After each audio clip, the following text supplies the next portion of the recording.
ইরানি ক্ষমতাসীন ইসলামী প্রজাতান্ত্রিক সরকারের ব্যাপক দমন নিপীড়নের কয়েক সপ্তাহ পর ফের বিক্ষোভ শুরু হয়েছে। সোমবার শুরু হওয়া এই আন্দোলন এখন তৃতীয় দিনে প্রবেশ করেছে। এবার বিক্ষোভের নেতৃত্ব দিচ্ছে দেশের কলেজ ও বিশ্ববিদ্যালয়ের শিক্ষার্থীরা। রাজধানী তেহরানে বিভিন্ন বিশ্ববিদ্যালয় বিক্ষোভ তীব্রতর অবস্থায় চলছে। বিশেষ করে তেহরান বিশ্ববিদ্যালয়, আল জাহরা নারী বিশ্ববিদ্যালয় এবং আমির কবির বিশ্ববিদ্যালয়ের পরিস্থিতি এখন উত্তপ্ত।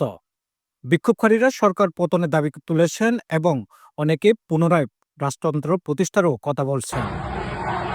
তাদের মূল দাবি হলো গত বছরের ডিসেম্বর ও জানুয়ারি নিরাপত্তা বাহিনী গুলিতে যারা নিহত হয়েছেন তাদের পূর্ণাঙ্গ তালিকা প্রকাশ করা হোক এবং দায়ীদের বিচারের আওতায় আনা হোক।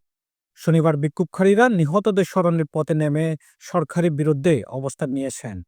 এর পাল্টা সরকারের পক্ষে তরুণীরা সমাবেশ অংশ নিয়েছে। গত ডিসেম্বরের শেষের দিকে অর্থনৈতিক চাপ ও জীবনযাত্রার ব্যয় বৃদ্ধির প্রতিবাদে শুরু হওয়া আন্দোলন দ্রুত বিস্তৃত হয়, দেশ জুড়ে সরকার বিরোধী বিক্ষোভে রূপ নেয়।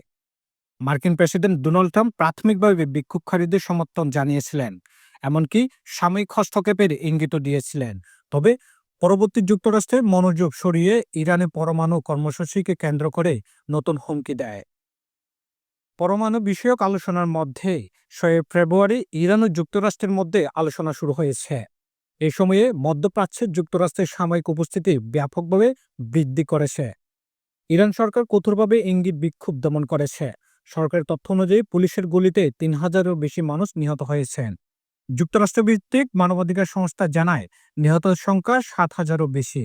স্থানীয় সূত্রের খবর, ডিসেম্বর জানুয়ারি বিক্ষোভে প্রায় 15,000 মানুষ প্রাণ হারিয়েছেন।